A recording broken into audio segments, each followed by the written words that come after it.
The brief, unannounced absence of a major public figure can often trigger a wave of speculation, but few events have demonstrated the velocity and power of modern misinformation, like the recent online rumors surrounding Donald Trump's health. What began as a quiet period for the president quickly spiraled into widespread, unsubstantiated claims, including false reports of his death. This episode serves as a powerful case study in how the confluence of political polarization, an aging leadership, and an unchecked digital ecosystem can weaponize information and deeply impact public perception. Summary of the incident. The controversy originated from an unusually low-profile period for President Trump over a recent weekend, with no public events on his official schedule. This stood in stark contrast to his characteristically active and visible presence. Within hours, this perceived silence was filled by a torrent of online speculation, primarily on social media platforms like X, formerly Twitter. Hashtags such as "Where is Trump" and "Trump is dead" began trending, fueled by unverified claims and out-of-context observations of his previous public appearances, including a bruise on his hand and a diagnosis of chronic venous insufficiency from earlier in the year. The rumors spread rapidly, leading to a state of confusion and concern among the public. The speculation was eventually addressed by the president himself when he returned to public view, stating that he was very active over the weekend and dismissing the rumors as fake news.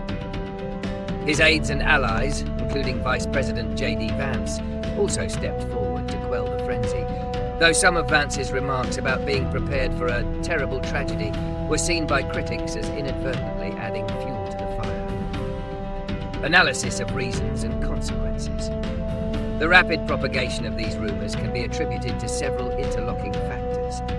The first is the nature of the modern news cycle, where a short period of public silence from a high-profile figure is seen as abnormal and immediately invites scrutiny. For a leader who has built his political brand on constant visibility and projecting an image of unyielding strength, any deviation from this norm is interpreted by both supporters and detractors as a potential sign of weakness. Secondly, a deep-seated and widespread lack of trust in official sources, be it the White House, the mainstream media, or political opponents, creates a vacuum that is eagerly filled by alternative narratives. In a politically polarized environment, the impulse to believe and share information that confirms one's pre-existing biases is powerful. For those who opposed the president, the rumors of his ill health represented a convenient narrative that aligned with their view of his fitness for office. For his supporters, it was seen as another example of a concerted effort by political enemies to attack him. This dynamic turns every piece of information, no matter how trivial, into a political tool. The consequences of this incident are significant. For President Trump, it forced him to dedicate public energy to dispelling a rumor, a reactive posture that momentarily detracted from his political agenda. It also provided his opponents with a new line of attack, allowing them to continually raise questions about his age and health. More broadly, the event further eroded public trust. When baseless rumors trend on a massive scale and are later debunked, it creates a sense of informational chaos. It makes it harder for the public to differentiate between legitimate health questions, which are a valid part of vetting a presidential candidate, and malicious disinformation. This cycle of rumor, denial, and counter-rumor ultimately harms the democratic discourse. Prediction and solutions. Looking ahead, it is highly probable that similar incidents will occur, especially as major public figures continue to serve at advanced ages. The political climate will remain hyperpolarized, and the speed of social media will continue to outpace the ability of traditional institutions to fact-check and respond.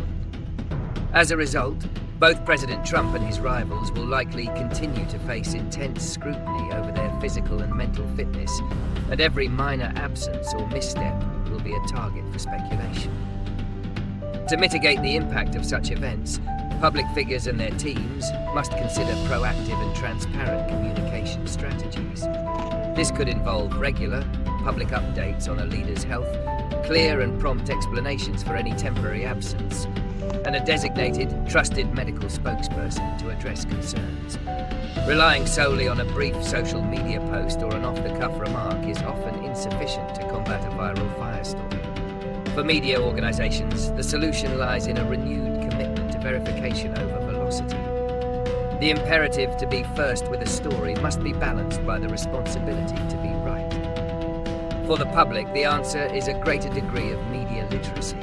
The ability to critically evaluate sources, recognise the signs of sensationalism, and resist the urge to share unverified claims. This incident, while brief, serves as a stark reminder of the fragile state of modern information and the shared responsibility we all have in preserving a fact-based public discourse.